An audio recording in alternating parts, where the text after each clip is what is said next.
Bismillah, Assalamualaikum warahmatullahi wabarakatuh. Sahabat holistik yang dirahmati oleh Allah dimanapun tempat berada.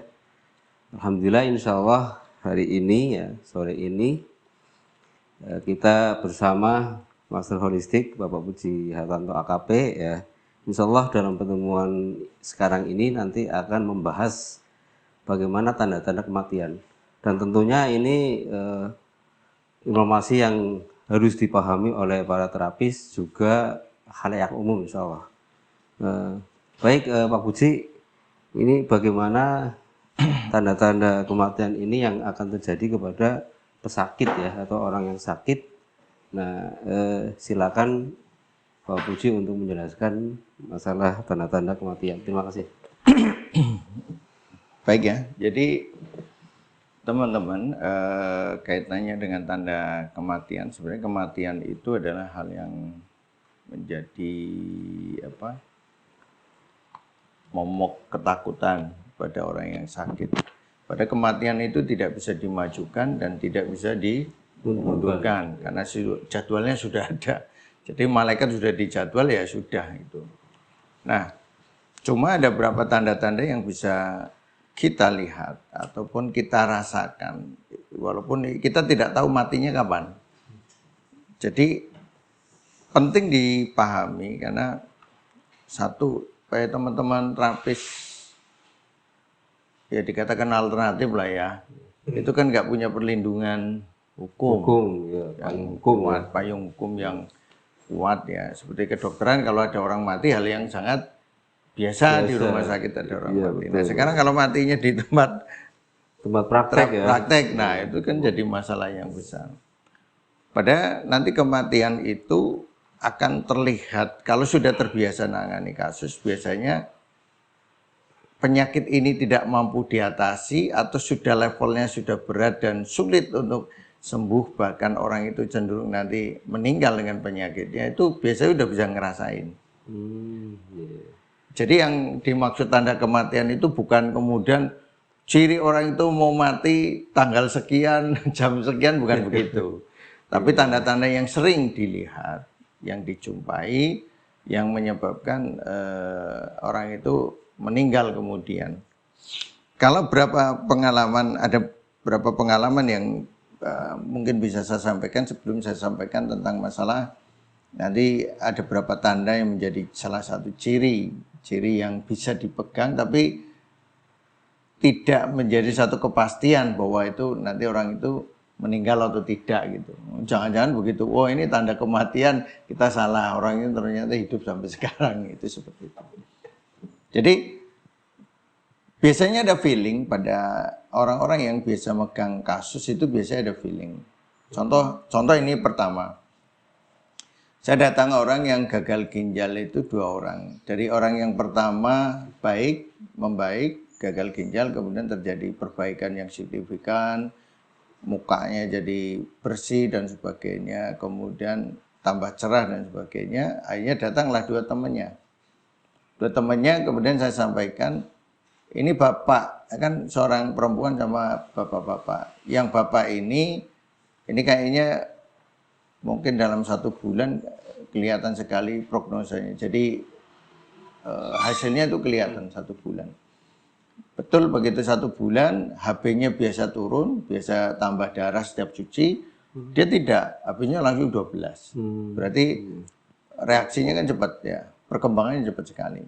Yang satunya saya bilang, ini Bu sudah komplikasi, sudah berat, penyakitnya sudah sampai di sini, ini sudah komplikasinya sudah berapa organ ini saya sebutkan. Betul, memang perkembangannya tidak signifikan. Kemudian ini saya bagaimana? Saya udah bilang dari awal ini udah sulit. Itu. Di kedokteran juga sulit itu. Hasilnya kemudian memang meninggal. Itu satu gambaran. Terus ada lagi satu kasus, ini saya cerita dulu sebelum saya saya ceritakan gambarannya. Ada pasien yang stroke yang datang. Dia sudah lemah, kemudian saya kasih ramuan. Begitu kasih ramuan dia membaik cepat itu, mau makan ini dan sebagainya. Saya biasanya kalau di awal itu seneng banget itu. Kalau saya enggak, karena sudah pengalaman kan, ini lihat perkembangan berikutnya. Kalau dia seminggu kemudian perbaikannya signifikan, insya Allah ini bagus. Kalau tidak, kemudian turun lagi, ini mau meninggal biasanya. Ya, ternyata begitu sudah ditangani, besoknya jarak 2 hari dikabari, enggak mau makan lagi. Terus saya tanya, sejak kapan nggak mau makan? Kemarin mas. Anaknya ada di mana saya tanya? Di Jakarta, panggil semua suruh pulang. Itu feelingnya sudah. Nah, Tanda kematian ya. begitu anaknya datang, ngumpul semua di rumah, ya 2 hari lah. Anaknya kemudian dikabari, 2 hari kemudian bapaknya meninggal. Dalam posisi anaknya ngumpul semua. Itu mungkin tetangga yang lain, oh ditangani si Anu meninggal, tapi keluarganya nggak ada masalah karena dari awal saya udah bilang ini orang mau meninggal. Itu hanya di ini. Kok tahu? Feeling aja. Feelingnya gimana mau cerita? Nggak bisa kan? Terus ada lagi, saya dipanggil sama murid untuk nengok bapaknya.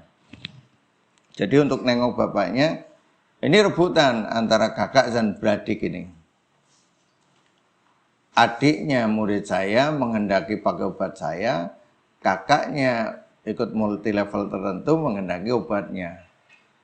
Itu rebutan. Nah, saya dipanggil. Kemudian ketika dipanggil saya periksa, bapaknya usianya udah tua, kakinya udah udim besar. Saya ini ngapain diperebutkan? Saya ngomong ini ngapain dikasih obat? Ini orang mau meninggal. Itu, maka perintah saya nggak usah dikasih obat, apa yang bapak minta berikan, terus dijaga, dirawat baik-baik, ditungguin, 2 bulan kemudian meninggal.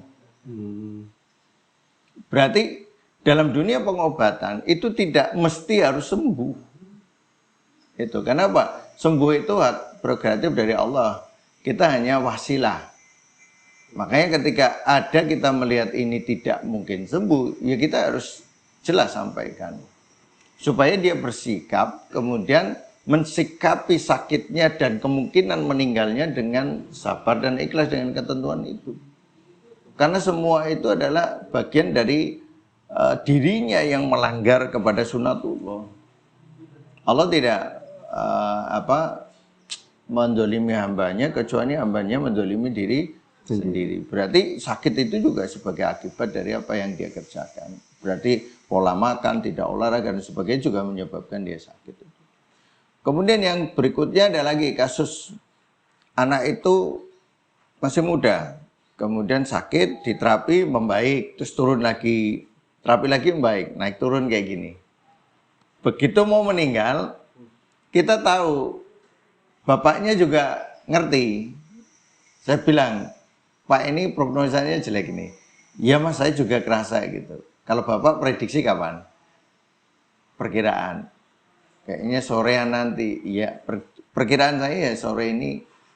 Saya nggak tahu tepatnya. Kita pulang, saya pulang jam 9 atau jam 10 ya. Jam 3 dikabari meninggal. Jadi bapaknya dengan saya itu prediksinya sama. 3 sore ya? 3 sore. Itu tidak setiap waktu menghadapi kasus ya, bisa memprediksi kayak gitu. Karena itu kan, prediksi itu kan Allah yang kasih. Bukan berdasarkan ilmu matematik kayak gitu. Misalnya hitung-hitungan kayak gitu, bukan. Kadang kita nggak dikasih juga, nggak dikasih, hanya kita nggak, ini mau meninggal atau tidak kita nggak ngerti. Tuh. Tapi biasanya kalau udah saking seringnya, biasanya ada saja kisah-kisah itu. Kemudian ada lagi, kasus lagi. Saya nangani orang itu manggil saya terus, saya datang, waktu itu kan masih panggilan ya, masih pria panggilan waktu itu. Saya datang kemudian saya tangani, saya lihat ini penyakitnya berat. Terus saya bilang, saya datang lagi besok, 2 hari kemudian jam 9. Itu sejak malam itu bapaknya nyebut nama saya terus, minta saya terus. Jam 9 malam, 11 malam, loh Pak kan besok jam 9 pagi anak-anaknya. Anaknya udah ngumpul semua. Begitu saya datang, saya nangani, anaknya tenang. Mau balik lagi ke Jakarta semua. Waktu itu saya cegah, jangan balik dulu, tunggu 2 hari. Begitu 2 hari, bapaknya saya lewat pas lagi jadwal terapi itu saya nengok ke jalan itu kan gangnya kelihatan. Ada bendera putih enggak? Kalau ada bendera putih ya berarti meninggal. Betul. Pas lewat ada bendera putih, saya belok ke sana. Terus tak sialah. Di situ memang meninggal. Bener Mas, untung belum dicegah. Untung anaknya dicegah nggak pulang. Kalau pulang kan repot lagi. Belum nyampe dikabari meninggal kan harus balik lagi. Itu seperti itu. Jadi terapi itu tidak mesti ujungnya di situ. Ujungnya sembuh. Karena sembuh bukan hak kita lagi gitu. Terus ada kisah lagi, jadwalnya saya terapi di tempat itu. Saya naik motor. Motornya nggak mau belok ke situ pada jam itu. Karena orang itu ternyata begitu saya lewat, habis asar meninggal. Coba kalau saya datang ke situ. Bisa kena batunya ya. Bisa masalah nggak? Memang dia waktunya meninggal. Meninggal ya. Tapi ketika saya datang ke itu, terapi kan jadi apa? Seolah Habis terapinya ya. habis terapi. Padahal dia jadwalnya meninggal. Makanya Allah selamatkan, motor ini nggak mau belok. Lempeng aja. Kenapa saya kok males banget mau ke sana? Itu seperti itu. Bapak ibu saya juga pas meninggal itu saya nungguin semuanya. Sama ibu saya ketika awal sakit, kalau saya yang nerapi, saya kasih obat itu membaik cepat. Begitu mau meninggal, sudah waktu mau meninggal itu bagus, naik turun lagi terus kayak gitu dalam berapa bulan gitu. Terus berikutnya obat yang tadinya mempan tidak mempan lagi. Terus tidak mau minum, yang biasa rajin minum obat tidak mau minum obat lagi, nggak mau lagi, nggak rajin lagi. Terus makanan yang tadinya dilarang dia mau menjadi tidak mau lagi. Ditentang semua, makan semua. Sampai saya nunggu 1 bulan itu sebelum meninggal ibu, saya udah, ini ibu meninggal nih, mau meninggal nih. Tapi kapan saya enggak ngerti. Bertahan sampai, tapi perkiraannya waktu itu kan saya ada pelatihan di Balikpapan. Saya tuh di sini sudah, ini jangan-jangan besok pelatihan meninggal. Jadi waktunya hampir bersamaan. Dan betul. Jadi pelatihan hari Jumat mulai, hari Kamis itu saya harus terbang, Rabunya meninggal. Jadi saya udah ngabari Pak Eko itu kan untuk gantikan saya ngajar. Pak, siap-siap gantikan saya ngajar. Karena situasinya kayak gini kan nggak mungkin saya ninggalkan orang tua dalam kondisi seperti itu gitu. Nah itu. Terus Pak Eko yang berangkat? Enggak, tetap saya. Karena meninggalnya hari Rabu. Hari Rabu ya. Oh, iya. Karena ketika ditelepon teman-teman juga cemas. Udah yang dari luar Jawa sudah datang semua, pada waktu itu sudah booking pesawat semua. Ini saya bilang tunggu sampai hari Rabu. Feeling saya udah ngomong tunggu sampai hari Rabu. Nah teman-teman kalau Pak Puji udah bilang biasanya ada sesuatu gitu. Benar hari Rabu malam meninggal. Jadi meninggal, paginya sudah bisa kita kuburkan, sore saya berangkat ke Jogja. Kemisnya terbang, ngajar. Itu gambarannya kayak gitu. Itu ketika ibu. Jadi ketika bapak sama. Ketika bapak cuma 3 hari sakit. Jadi ketika sakit, saya udah tahu ini salah satu tandanya kan wajahnya sudah layu kan. Terus telinganya layu nempel kayak gini. Terus dingin, saya pegang dingin. Ah ini sudah nggak lama nih. Itu begitu sakit. Minta 3 hari kita rawat, perkembangan tidak signifikan. Padahal obat yang kita berikan sesuai dengan gejala yang ada. Terus minta ke rumah sakit, oke Pak kita ke rumah sakit, mungkin dengan diinfus agak bagus lah ya. Kemudian rumah sakit, diinfus dan sebagainya, drop, turun. Terus ketika turun, adik saya pulang, kakak saya pulang, saya di situ. Saya hanya mikir yang saya pikirkan, giliran malam saya pulang. Nah saya hanya kalau saya malam pulang, bapak meninggal, saya nggak nungguin.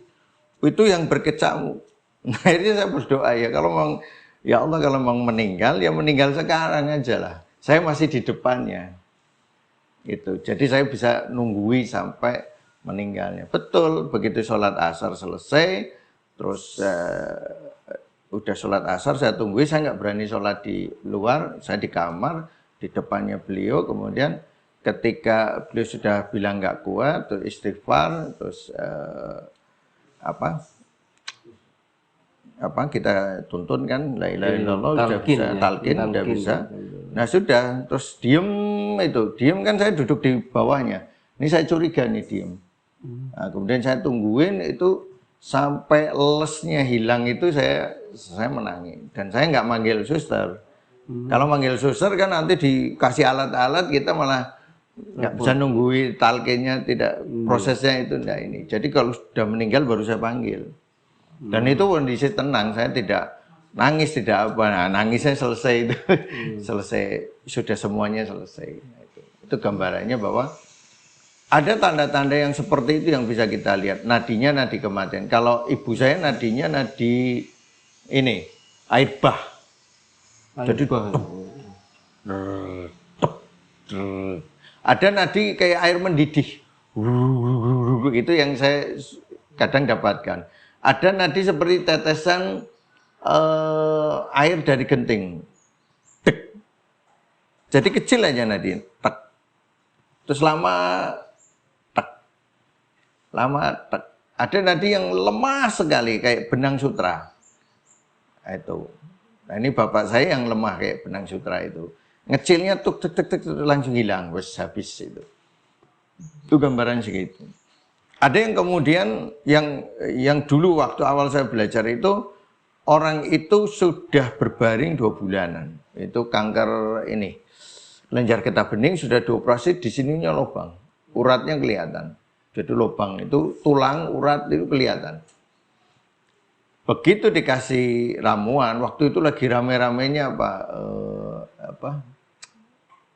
buah dewa mahkota dewa ya. Yang hijau ya. Saya rebus sama ramuan yang untuk kanker yang lainnya. Suaminya telepon paginya subuh, terima kasih Pak Puji, kenapa istri saya bisa duduk. Wah, saya seneng banget itu. Bisa duduk itu. Kenapa? Bisa duduk kan berarti luar biasa heboh. Baru minum sekali bisa duduk, terus bisa ngobrol, bisa ini kayak orang sehat itu. Nah besok paginya dikabari meninggal. Ini sebenarnya pamit, ini sebenarnya itu tanda kematian. Jadi tanda kematian itu kayak kasus saya satu lagi, dia ibunya itu begitu sesak napas kan, begitu diobati membaik, terus satu saat turun lagi koma. Begitu koma, 2 hari koma, terus bangun mau makan, ngobrol sama cucunya, bangun semuanya seneng. Besoknya meninggal. Ini kalau di TCM itu disebut yang itu dari dalam naik ke atas permukaan dan mau lepas. Bahasanya kayak gitu. Jadi ketika di dalam, dia lemas kan. Begitu dia naik ke permukaan, seluruh energi di permukaan ada. Jadi dia bisa bangkit, ngobrol apa, terus bercanda, makan, itu sebenarnya dia mau lepas itu. Proses pelepasan. Nah, ini yang perlu dipahami oleh teman-teman yang bergerak di bidang pengobatan, supaya apa? Ketika memang dia kondisinya berat, itu katakan itu berat. Dulu kita waktu ilmunya sedikit kan, ya insya Allah bisa sembuh. Insya Allah itu pede banget itu. Tapi begitu sudah kayak gini, kita sampaikan, misalnya ada yang datang, saya ngomong, ini 50-50 ya, 50-50, saya bilang kayak gitu. Ini bisa sembuh, bisa enggak. Nanti kalau prognosenya bagus, ini berarti yang ke-50 kesembuhnya. Tapi kalau prognosnya jelek, ini kemungkinan mau meninggal. Gitu. Saya pas di Brunei, saya diundang di sana, itu disuruh nengok satu kasus hepatitis. Kemudian istrinya tentara itu. Kemudian begitu saya tengok, saya turun. Mana suaminya? Saya bilang. Mana keluarganya? Saya kumpulin. Ini kondisinya sudah diambang pintu. Istilahnya setengah-setengah lah. Kalau nanti obat itu datang, itu membaik, itu ini kita bisa gembira, ada harapan. Tapi kalau nanti turun terus, ini mau meninggal. Saya bilang kayak gitu. Begitu saya pulang, saya kirimkan, langsung saya buatkan, saya coba kirimkan. Saya racik sendiri, terus saya minta teman-teman yang di Jawa itu, tolong dicarikan bahannya, diracikkan, langsung kirim. Barang belum nyampe kan 1 minggu nyampenya. Barang belum nyampe, orangnya udah meninggal. Paling tidak, prediksi kita sudah bisa kita sampaikan ke keluarganya, dan keluarganya siap. Kalau orang itu belum meninggal, belum waktunya meninggal, sakit berat pun, yang kelihatan orang panik, kita itu tenang. Ada BO ini bisa diatasi. Ini kasusnya yang kemarin yang ibunya Pak Eko itu, yang Wonogiri kan, murid saya gitu. Sakit udah ke dokter itu udah sampai koma-koma gitu, sudah drop sekali gitu, sudah semua udah siap-siap meninggal.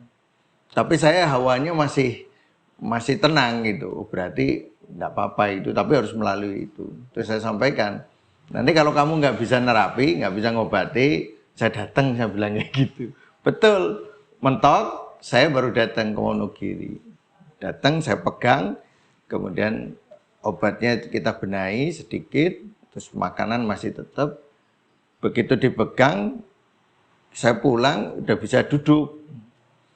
Besok datang lagi berapa hari apa itu ya, saya janjian lagi datang, saya terapi yang kedua, sekarang sudah kemana-mana ke sawah. Sudah bisa pergi keluar itu sudah alhamdulillah sekali gitu. Berarti memang belum waktunya. Walaupun kelihatan sangat berat sampai kayak koma, karena kasusnya kasus sederhana. Ada kemarin yang terakhir itu yang di Solo. Aneh. Jadi bapak-bapak ini orang Arab ya, suka olahraga rutin, makanannya juga bagus, tiba-tiba sakit. Nah ketika sakit itu drop terus. Nah ketika saya datang udah sakit berapa lama itu ya. Kemudian saya lihat ini bapak ini energinya besar sebenarnya, nadinya masih kuat, ininya kuat. Ketika diobati pertama itu prognosanya bagus banget. Nah, terus ternyata makan jeruk nipis. Jadi makanan itu kasih jeruk nipis sampai rasanya asem. Orang sehat pun nggak kuat. Kan aneh ini. Suka kecut sekali dalam posisi sakit kayak gitu. Kakinya bengkak lagi, makanya obatnya nggak mempan. Terus naik turun, terus kayak gini. Terus kemarin terakhir saya dikasih kabar sama murid saya itu juga ponakannya kan. Terus Pak kondisi kayak gini, saya ngomong prognosanya jelek. Dia nggak berani nerapi. Sudah Pak Puji bilang kayak gini, nggak diterapi. Malamnya jam 10 meninggal. Ya itu namanya, itu akan kelihatan kalau kita melihat bahwa penyakit itu kadang ada batasan kita tidak bisa. Supaya tidak muncul rasa sombong bahwa semua penyakit itu bisa diatasi. Kita bukan dewa. Jadi batasan itu yang kemudian kita tahu, kita pelajari, kita batasannya bahwa ini penyakit sudah berat, tidak bisa kita tangani dan cenderung akan meninggal. Itu. Nah, cenderung akan meninggal, maka kita harus ini objektif lah. Kita itu bukan hak kita, itu seperti itu. Nah, akhirnya kita bijak dalam bersikap di situ supaya apa? Supaya apa yang bisa dikerjakan untuk orang itu. Misalnya kemarin juga Pak Prapto kan bapaknya baru meninggal ini usia 96 gitu. Itu juga Pak ini obatnya apa? Saya bilang umur 96 udah nggak usah dikasih obat. Ini kondisi bapak udah mau meninggal, saya bilang kayak gitu. Kasih aja makanan yang bergizi. Hanya dikasih kuning telur sehari 6 kalau enggak 4 itu. Nah itu bapaknya bisa agak duduk, bisa jalan lagi gitu. Begitu bisa jalan hanya tempo berapa, memang mau meninggal. Saya udah ngomong ini udah usianya udah pasnya mau meninggal. Cuma kapan saya enggak ngerti. Cuma gejalanya sudah tandanya sudah kelihatan. Termasuk saya nangani ini buliknya istri dulu. Ya, istri yang kedua. Nah, yang di Jogja. Itu tidurnya ketika saya periksa tidurnya sudah ngadep tembok. Itu salah satu tanda. Jadi senengnya ngadep tembok, melungker. Saya ngomong ini udah nggak bisa diobati. Jarak sebulan apa ya meninggal. Itu. Jadi selain ada tanda-tanda, kadang kita diberi oleh Allah rasa feeling untuk tahu ini orang itu mau meninggal. Tapi bukan waktu ya, bukan waktu yang tepat tanggal sekian, jam sekian, kondisi kayak gini, bukan. Tapi ini orang mau meninggal, entah kapan gitu. Bisa deket, biasanya udah deket-deket itu. Itu gambarannya kayak gitu. Ada banyak sebenarnya cerita masalah seperti itu terhadap pasien-pasien yang seperti itu. Ada pasien yang sulit sekali. Karena apa? Intinya dalam pengobatan itu bukan kesembuhan sebenarnya. Intinya bukan kesembuhan. Ini teman-teman biar paham, inti pengobatan itu bukan kesembuhan, tapi sikap kita menghadapi sakit. Sikap kita menghadapi sakit. Karena ada kisah, udah sangat terkenal lah, teman-teman mungkin lihat di kisah ini ada, dalam hadis itu ada, bahwa ada seorang yang epilepsi perempuan, kemudian meminta kepada Rasulullah untuk didoakan sembuh. Rasulullah jawabnya apa? Bukan langsung mendoakan kan? Kemudian ditanya, kamu mau tetap sakit tapi kemudian masuk surga? Atau kamu saya doakan sembuh, Allah kasih kesembuhan? Suruh milih kan? Satu sembuh, satu bersabar dengan sakitnya, masuk surga. Berarti apa? Epilepsi itu kadang penyakit yang sulit untuk diobati. Itu. Tapi ketika dia bersabar dengan sakitnya, sehingga dia bisa masuk surga dengan kesabaran. Karena sakitnya itu juga menggugurkan dosa. Ketika dia sabar, dosanya berguguran, habis kan? Mungkin dia sakitnya bertahun-tahun, kemudian dia sabar dengan sakitnya, masuk surga. Kan lebih enak daripada kemudian sembuh malah dosanya nambah lagi, kan gitu. Nah itu gambarannya kayak gitu. Hanya dia minta didoakan ketika dia kena epilepsi, auratnya tidak. Berarti apa intinya dari kisah itu? Intinya itu bukan sembuh. Intinya bagaimana kita mensikapi sakit itu. Ketika tidak sembuh oleh Allah, tidak disembuhkan karena sudah ruwet sekali. Dan kalau mau menyembuhkan Allah gampang, sembuh selesai, kun fayakun kan. Tapi ketika tidak, Allah ingin menguji itu, kemudian dia meninggal sampai sakitnya, bagaimana sikapmu? Ketika Allah kasih kesembuhan pada dia, bagaimana sikapnya dia terhadap kesembuhan itu sendiri? Itu sikap sebenarnya. Ini yang harus ditekankan itu, supaya orang tidak orientasinya semuanya sembuh. Karena ada yang bisa sembuh, ada yang tidak. Ya kita sebagai manusia berikhtiar, berupaya orang itu menjadi sembuh. Tapi ketika kita dari kacamata ilmu melihat itu, bisa jadi dia ini nggak bisa sembuh nih. Nah, kita harus ngomong padanya gitu. Bisa jadi ilmu itu kita belum ngerti, ditangani orang lain yang ngerti ilmunya kemudian sembuh. Bisa jadi mau siapapun yang megang nggak bisa. Ada juga satu kasus, saya nangani kasus tapi dalam hati saya udah ada kayak bisikan gitu bahwa ini bukan jatah saya. Orang ini sembuh tapi bukan jatah saya. Ya saya tangani dengan teori yang sudah biasa saya nangani kasus itu enggak selesai. Saya ngomong, kalau Bapak enggak bisa ke tempat yang lain aja Pak. Ya, karena saya tahu ini bukan jatah saya. Pada persoalan yang sama saya biasa nangani dengan teknik yang ini, dia nggak sembuh. Begitu ditangani murid atau orang lain dengan teknik yang sama, sembuh semua. Nah, berarti kan bukan jatah kita. Maka sembuh dan tidaknya itu bukan karena hebat dan tidaknya ilmu kita, tapi Allah berkehendak terhadap kasus itu oleh siapa, wasilahnya oleh siapa. Kadang orang yang baru belajar pengobatan disembuhkan oleh dia, karena Allah ingin mengangkat derajatnya dia di mata manusia, sehingga dia semangat belajar untuk belajar lagi yang lebih kuat lagi. Itu seperti itu.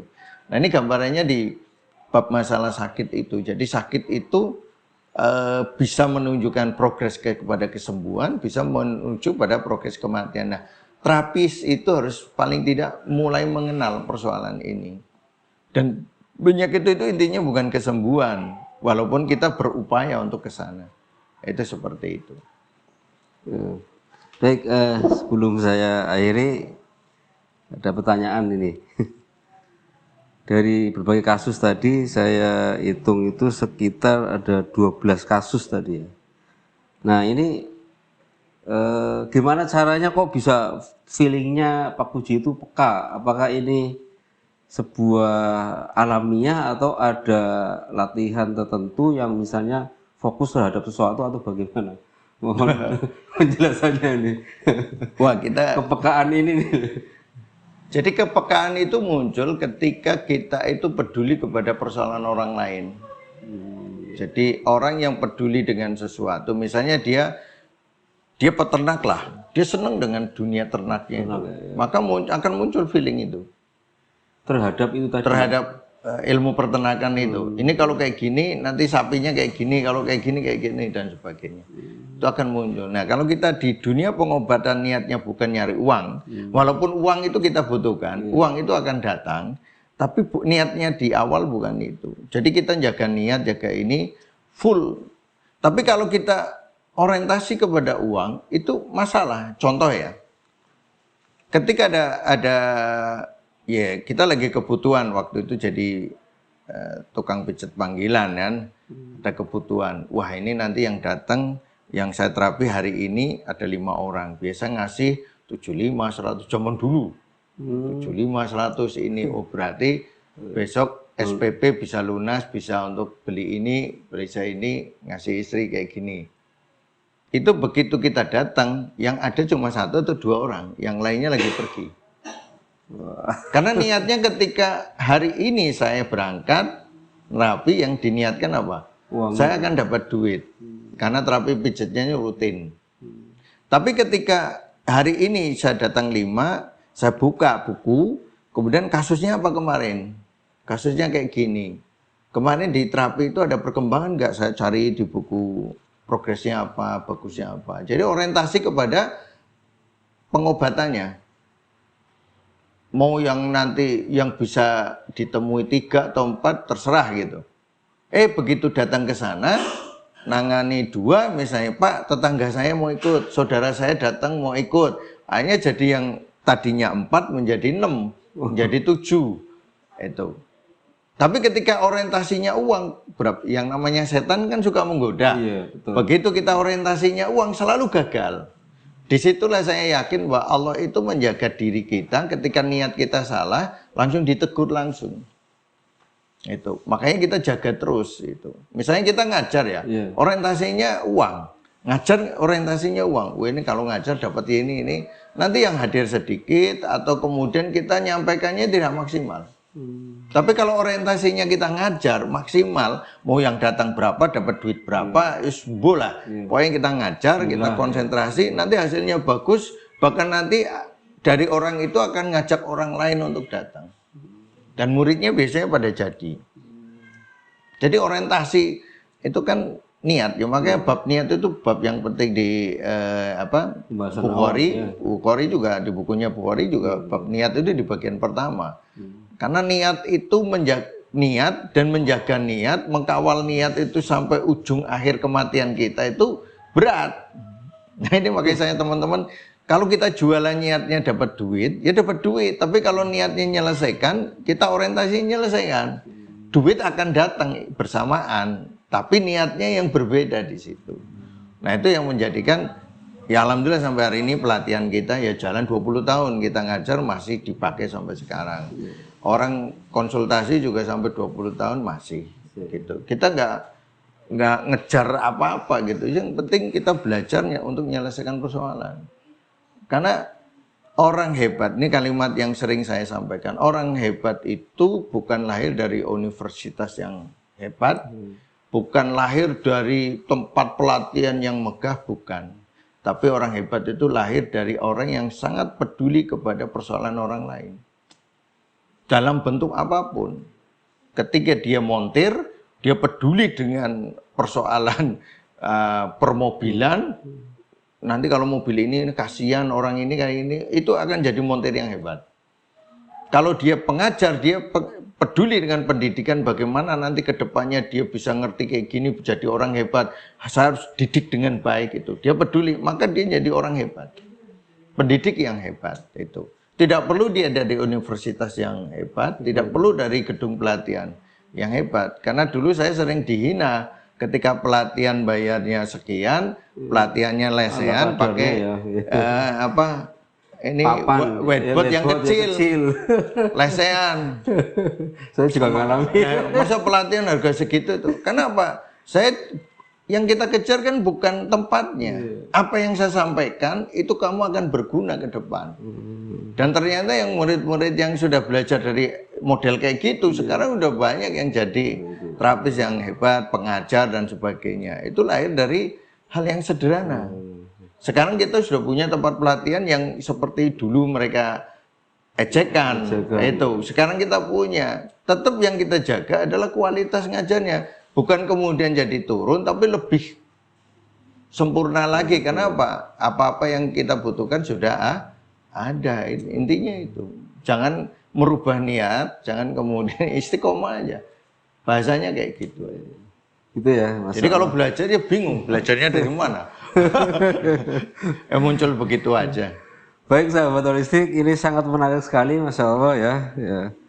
Dan ternyata ya ini memang Pak Puji Hartanto ya, KP ini luar biasa ini secara alamiah ya. Jadi feeling, firasat ketika memahami pasien ini mau meninggal itu ternyata berjalan sesuai proses alamiah ya, tidak belajar ilmu yang sebelumnya misalnya ilmu meditasi atau apapun, tidak. Kuncinya adalah ketika fokusnya, orientasinya ini adalah menyelesaikan masalah pada orang yang mempunyai masalah itu, ya orientasinya adalah itu dan fokus, Masya Allah, ini akan hadir. Dan ini penting sekali dimiliki oleh para terapis. Dari pembicaraan ini bisa saya simpulkan bahwa tadi saya temukan untuk ciri-ciri orang yang mau meninggal, tadi bicara nadi, itu diantaranya adalah nadi seperti air bah, kemudian seperti rebusan air mendidih gitu, kemudian jatuhnya air dari genteng yang retak ya, itu. Kemudian yang lemah sekali seperti benang sutra, itu diantaranya adalah ciri-ciri nadi kematian ya, pada pasien yang mau meninggal.